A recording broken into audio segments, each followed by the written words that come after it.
여러분들은 구약 성경에서 가장 중요한 사건을 손꼽아 보라 그러면 무엇을 제일 처음으로 손꼽으시겠습니까? 저는 무엇보다도 출애굽을 가장 중요한 역사적 순간이라고 손꼽겠습니다.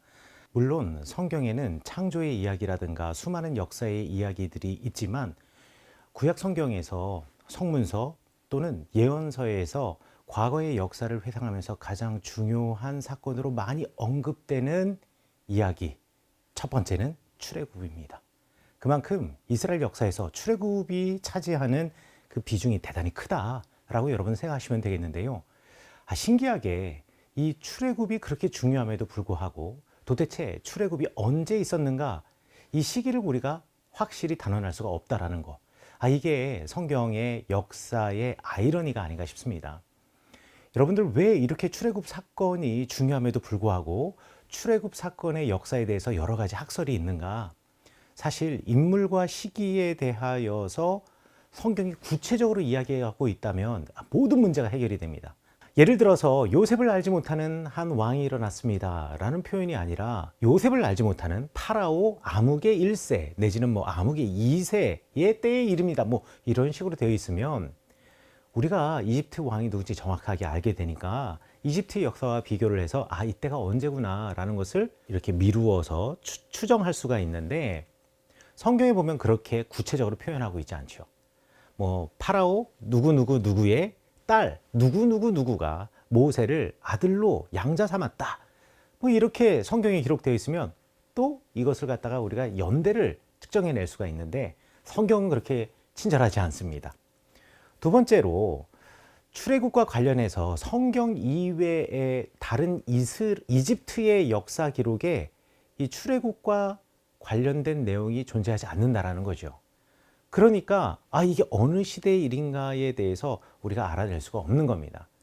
사실 고대 사회의 역사라는 것은요, 역사에 대한 어떤 사실 기술보다는 그 역사를 이상적으로 기술하거나 그 역사를 우리가 말하고자 하는 대로 의도를 가지고 그 역사 기록을 취사 선택하는 경향이 있었습니다. 그러니까 이집트의 입장에서는 출애굽이라든가 그들이 경험했던 10가지 재앙 이런 것들이 본인들에게는 그렇게 기억하고 싶지 않은 역사, 그들의 역사를 누군가에게, 후손에게 전해줄 때 자랑스러운 역사는 아닐 거 아니겠습니까?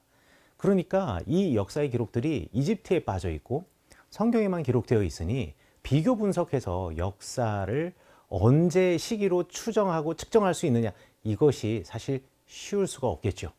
그래서 출애굽 사건의 역사에 대해서 여러 가지 학설이 있을 수밖에 없습니다. 그러면 출애굽은 언제 일어났느냐? 어떤 사람은 16세기, 어떤 사람은 15세기, 또 어떤 사람은 14세기, 어떤 사람은 13세기, 또 어떤 사람은 12세기, 너무나 다양합니다. 그런데 그 중에서 가장 이렇게 주류를 이루고 있는, 메인 줄기를 이루고 있는 학설은 두 개가 있는데요. 하나는 15세기에 출애굽했다. 또 하나는 13세기에 출애굽했다. 요 두 개의 학설이 지금 구약 학교에서는 그냥 메인 두 개의 줄기라고 생각하시면 되겠고요. 요즘은 15세기 학설이 조금씩 도태되고 있고, 이제 13세기 학설이 주류를 이루고 있다라고 생각하시면 될 것 같습니다. 이 시간에는 제가 15세기 출애굽설과 그리고 다음 시간에는 13세기 출애굽설, 두 개의 출애굽설의 도대체 근거가 무엇이냐에 대해서 여러분들에게 설명드려 보도록 하겠습니다.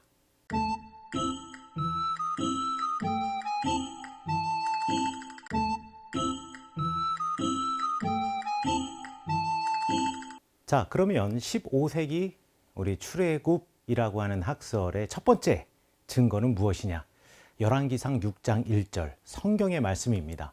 솔로몬이 이스라엘의 왕이 된 지 4년째 되던 해에 성전 건축을 시작하였다라고 이야기를 하는데, 그 솔로몬이 이스라엘의 왕이 된 지 4년째 되던 때가 이스라엘 자손이 애굽에서 나온 지 480년 되던 해다라고 설명을 하고 있죠. 자, 우리가 지난 시간에 이스라엘의 역사 기술에 있어서 객관적인 연대 기준의 기준이 되는 때가 시사계 침공이라고 이야기를 했고요. 926년 내지는 925년이라고 말씀드렸습니다. 물론 기원전입니다. 926년 내지는 925년에 시사계 침공이 있었고, 이때가 르호보암 왕 5년이었다. 5년째 되던 해였다. 그래서 우리가 추측을 해보건대 930년이 르호보암이 왕위를 등극하던 때였다라고 우리가 연대를 계산할 수가 있죠. 자, 그 다음에 열왕기상 11장에 나와 있는 솔로몬의 통치 연대를 보면 솔로몬이 이스라엘을 40년을 다스렸다라고 이야기를 하고 있습니다. 그러면 40년을 이스라엘을 다스렸다면 솔로몬은 대략 930 더하기 40이니까 970년에 왕이 되었다라는 것을 알 수가 있죠.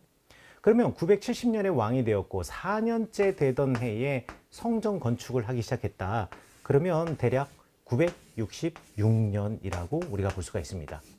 이 966년 되던 때가 출애굽한 지 480년이 지난 후라고 이야기를 하고 있습니다.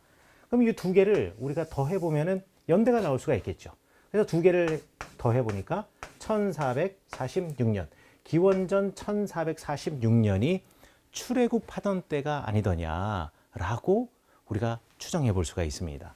그러니 이때가 기원전 15세기, 기원전 15세기에 이스라엘이 이집트에서 탈출하였다라고 말하는 성경이 말하는 첫 번째 증거라고 말할 수가 있습니다. 그러면 출애굽 사건 15세기설의 두 번째 증거는 무엇일까요? 이것 역시 성경입니다. 성경 출애굽기 1장 8절에 보면 요셉을 알지 못하는 새 왕이 일어나서 애굽을 다스렸다라고 이야기를 하고 있는데요. 이 요셉을 알지 못하는 새 왕이라는 사람이 과연 누구일까요? 자, 우리가 1446년에 출애굽하였다라고 한다면 이 1446년이 모세가 80세 되던 때입니다. 그렇죠? 그럼 거꾸로 우리가 계산해 볼 수가 있습니다. 1486년에 모세가 광야로 나갔을 것이고요. 그러면 요 이전의 모세는 파라오의 왕궁에 있었던 왕자의 삶을 살았을 겁니다. 그리고 여기로부터 40년 전이 되는 1526년에 모세가 태어났구나라고 우리가 거꾸로 추측해 볼 수가 있겠죠. 태어남. 그러면 1526년이 이집트의 누가 파라오였는가를 우리가 확인해 보면 되겠죠.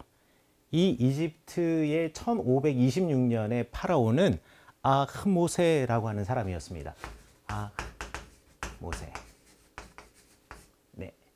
아흐모세. 여기도 모세고 여기도 모세네요. 이 모세라고 하는 말, 이 모세라고 하는 말은 아들이라고 하는 뜻입니다. 그래서 아흐모세 그러면 아의 아들이라고 우리가 이해하시면 되겠네요. 이 아흐모세가 1550년에서 1525년까지 이집트의 파라오 생활을 하였는데, 파라오로 통치를 하였는데, 파라오 생활했다는 말 좀 웃기죠. 이때 이 아흐모세라고 하는 사람이 참 이집트 역사에서는 기념비적인 사람입니다. 이 사람이 이집트의 18왕조를 창시한 사람입니다. 그럼 이스라엘의 18왕조는 도대체 어떤 왕조였느냐? 발음이 좀 그렇게 해요. 자, 이집트에서 우리가 잘 한 번쯤은 여러분 들어보셨을 겁니다. 이집트는 고왕국 시대가 있고, 그 다음에 중왕국 시대가 있고, 그 다음에 이스라엘의 신왕국 시대가 있는데, 이렇게 고왕국, 중왕국, 신왕국으로 연결되는 이 중간에 고왕국에서 중왕국으로 넘어가는, 그리고 중왕국에서 신왕국으로 넘어가는 역사적인 어떤 사건들이 있었습니다. 특별히 이 중왕국에서 신왕국으로 넘어가는 이 사이, 이걸 갖다가 우리가 흔히들 중왕국에서 신왕국으로 넘어가는 중간기라고 이야기를 하는데요. 이 시대가 1640년부터 기원전입니다. 1640년부터 1550년 사이가 되겠고요. 이 중간기가 어떠한 시대였냐? 힉소스라고 하는 사람들이 이집트를 통치하던 시기였습니다. 그럼 도대체 힉소스라고 하는 사람은 또 누구냐? 우리가 질문할 수밖에 없겠죠. 자, 힉소스는 어떤 사람들이냐? 이 민족으로 따지면 셈족의 사람들이었습니다. 여러분, 이집트 사람들은 셈족은 아니에요. 굳이 우리가 성경 창세기식으로 표현하면 함족이 되겠죠. 그러니까 전혀 다른 민족이 이집트 땅으로 와서 지금 파라오의 생활을 하고 있다라는 겁니다. 그러니까 힉소스가 이집트를 침공해서 본토민인 이집트 사람들을 밀어내고 그리고 그것에서 파라오가 되었다. 그리고 이집트의 지배층이 되었다라는 거죠.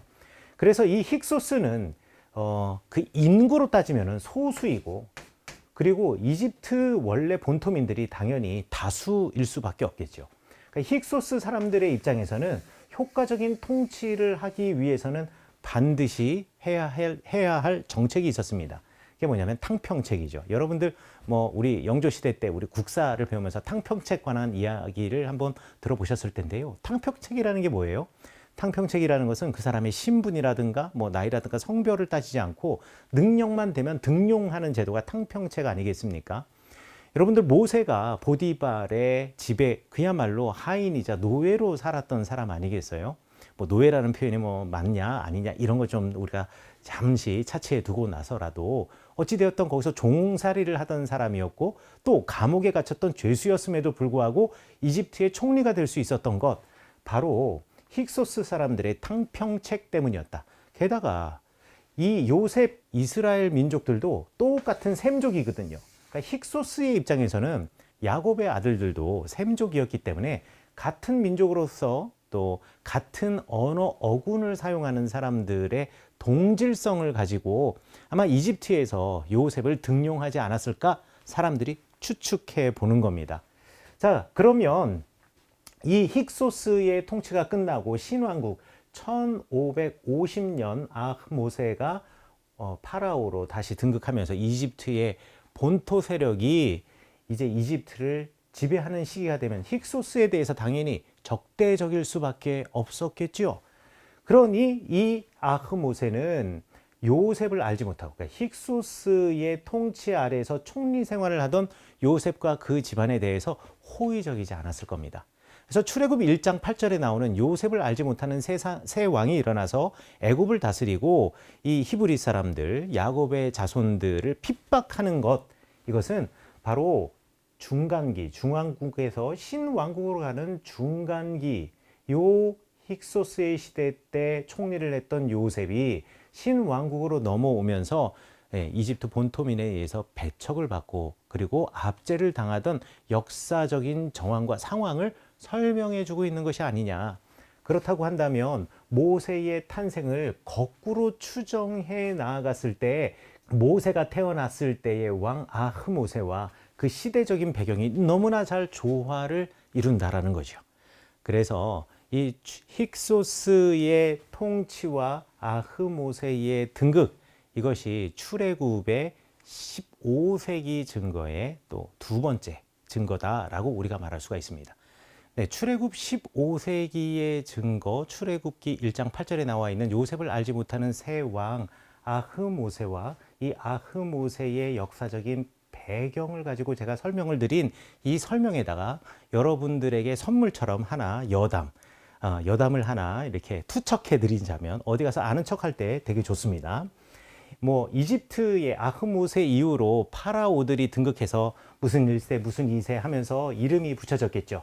자, 그 이집트의 파라오 중에서 여러분들 한 번쯤 들어보셨을 수도 있을 만한 왕이 있습니다. 이게 누구냐면 투트모세라고 하는 왕인데요. 이 투트모세는 뭐 1세, 2세, 3세 이렇게 쭉 가기 때문에 투트모세라고 해서 모두 다 똑같은 투트모세는 아니다.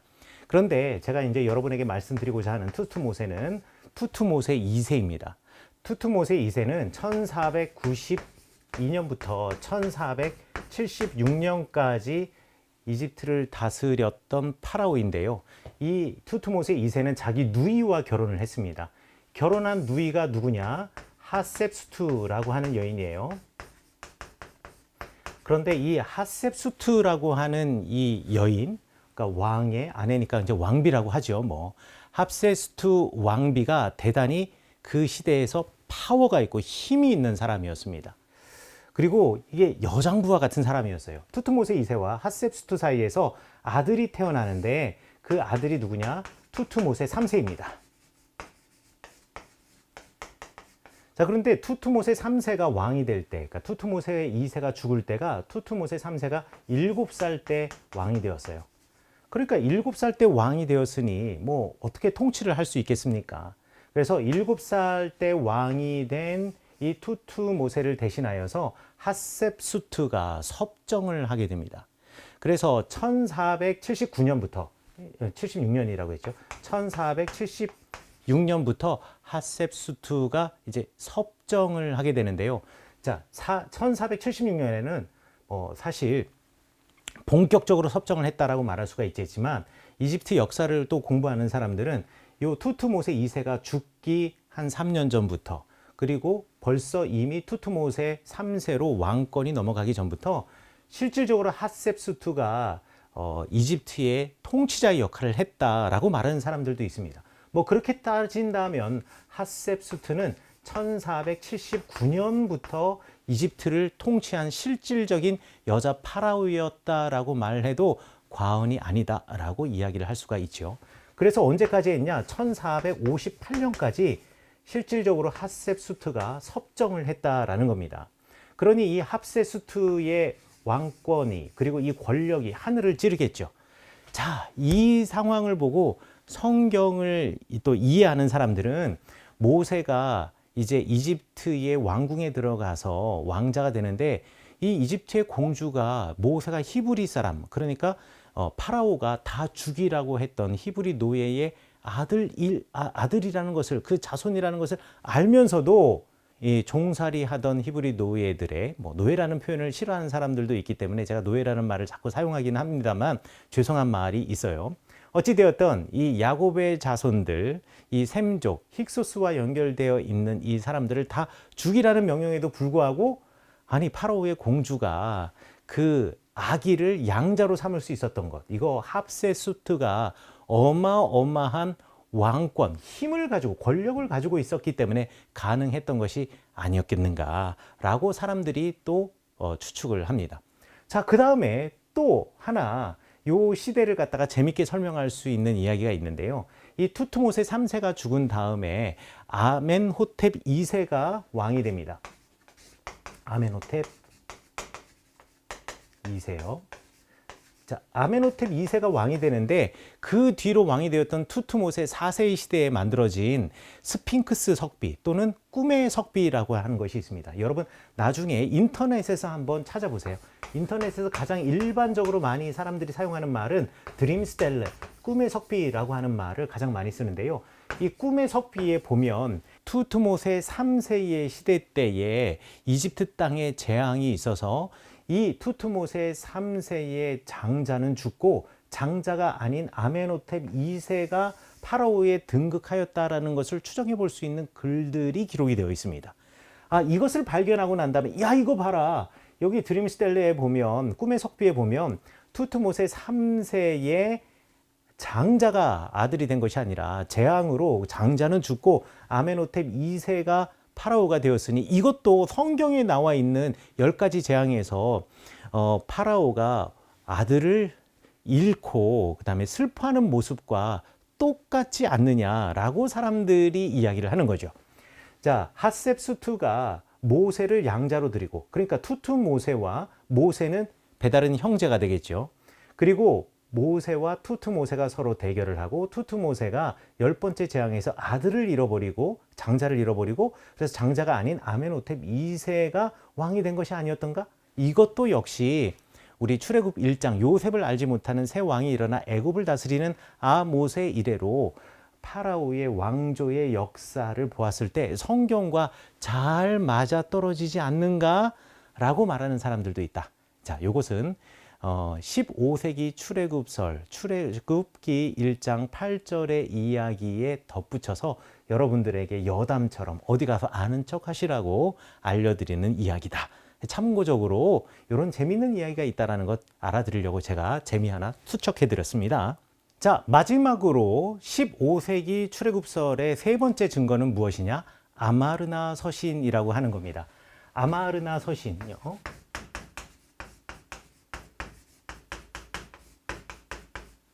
제가 강의를 하면서 갑자기 생각을 해보았는데 여러분들에게 제가 판서도 해드리지만 여러분들에게 제가 또 자막이나 이런 것으로 또 글자를 넣어 드릴 텐데 글자를 넣을 때 혹시나 이런 글자가 조금 가려지더라도 용서해 주시기를, 제가 이해해 주시길 바라겠습니다. 혼자서 지금 카메라 2대 눌러가면서 이거 하는 거 쉽지 않습니다. 자, 아마르나 서신이라고 하는데요. 우리가 이제 아마르나 레터라고도 하고요.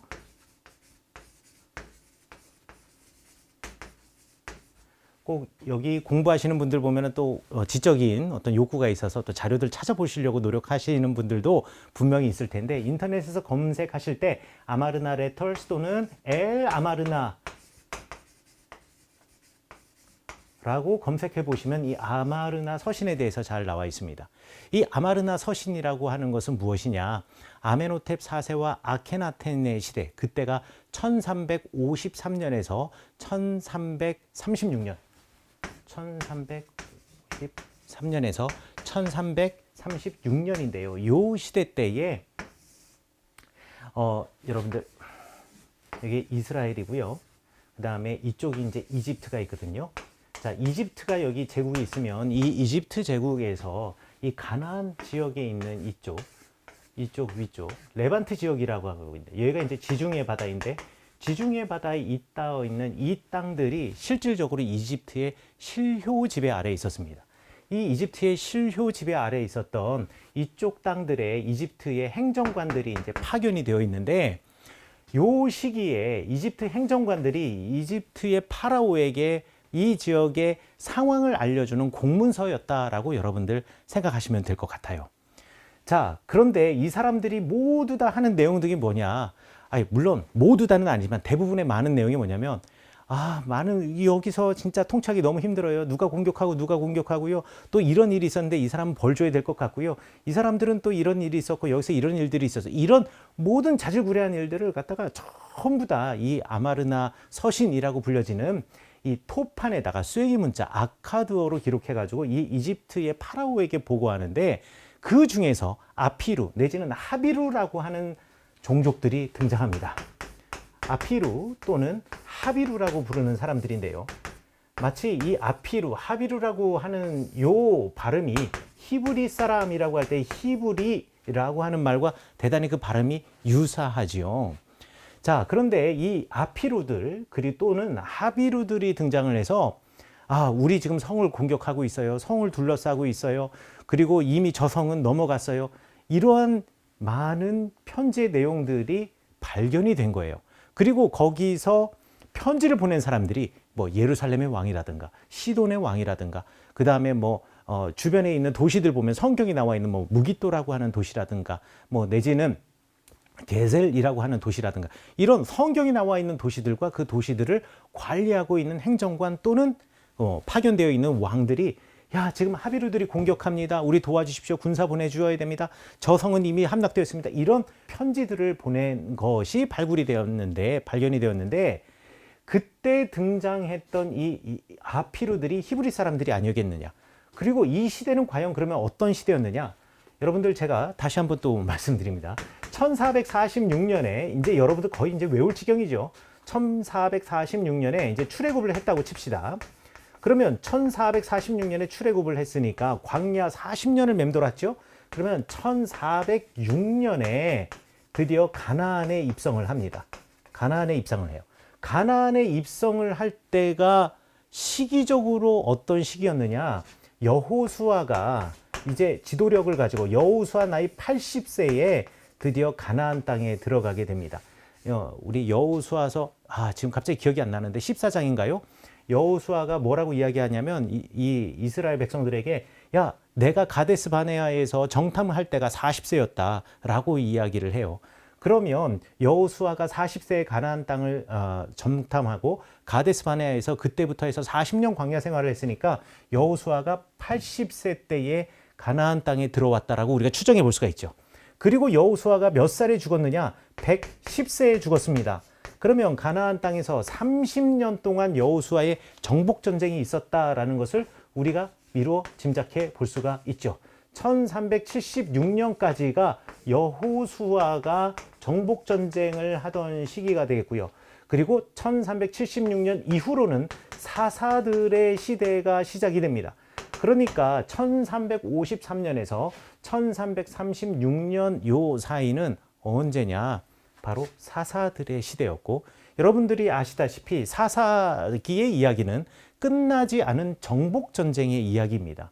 그러니까 끝나지 않은 정복 전쟁, 여호수아 시대 때 다 점령하지 못하였던 끝나지 않은 정복 전쟁의 때에 지금 가나안의 왕들과 전쟁을 하면서 이 가나안 땅에 이집트에서 파견된 행정관들과 그 왕들이 실질적으로 주인으로 삼고 있는 이집트, 그리고 나를 파견한 이집트의 파라오에게 지금 상황이 이렇습니다라고 하는 손바닥만한 크기의 이렇게 돌 조각에 아카드어로 기록되어 있는 이 아마르나 서신이 발견되고, 그 아마르나 서신에서 아피루 내지는 하비루라고 하는 사람들이 반복되어서 언급되어지고, 그리고 이들이 언급되는 이 땅들, 출몰하 했던 곳이 바로 이 가나안 땅들, 우리가 이제 하나님으로부터 유산을 받은 이 가나안 땅에서 가나안 땅에 있는 지명들과 하비루, 아피루들이 서로 연결되어 있다라는 것을 통하여서 이 시대를 기준으로 연대를 거꾸로 계산해 보면은 15세기 출애굽설이 오히려 더 정확하지 않는가라고 해서 15세기 출애굽설의 증거가 되는 이 세 가지 이야기, 이 세 가지의 역사적인 사건 내지는 고고학 유물이 15세기 출애굽설의 증거가 된다라는 것을 여러분은 기억하시면 되겠습니다. 그러면 이제 다음 시간에는 그렇다면 13세기설을 주장하는 사람들은 무엇을 근거로 13세기설을 주장하고 있는가? 우리 거기에 대해서 알아보도록 하겠습니다. 네, 안녕하세요. 비블리아의 임묵상입니다. 임묵상이고 성경 배우는 김영석입니다. 베타로 투입된 이지입니다. 여기도 보시면은 나시린 교리가 나와 있어요. 이 여인이 신경 쓰지 마라 이런 온 사람이 다 볼 수 있는 그런 한조 같은 이런 자기 반성은 매우 훌륭한 거 아닙니까?